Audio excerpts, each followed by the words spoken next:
আসসালামু আলাইকুম এভরিওয়ান। আজকে আমি আলু দিয়ে ডাঁটার কচি ডগা দিয়ে বেশি করে কাঁচামরিচ দিয়ে রান্না করছি আম ছোট সাইজের বেলে মাছ। এটা বাংলাদেশ থেকে এসেছে সৌদি আরবে। তো মাছগুলো ভালোভাবে লবণ দিয়ে ধুয়ে নিয়েছি।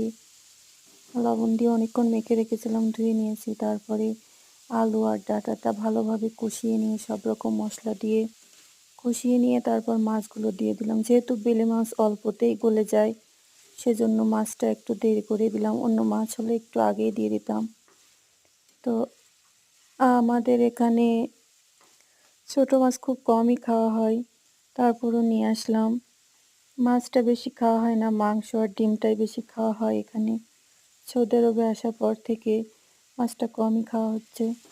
যাই হোক, সবাই ভালো থাকবেন, পাশে থাকবেন। আল্লাহ হাফেজ। আমার চ্যানেলটি সাবস্ক্রাইব করবেন। আল্লাহ হাফেজ।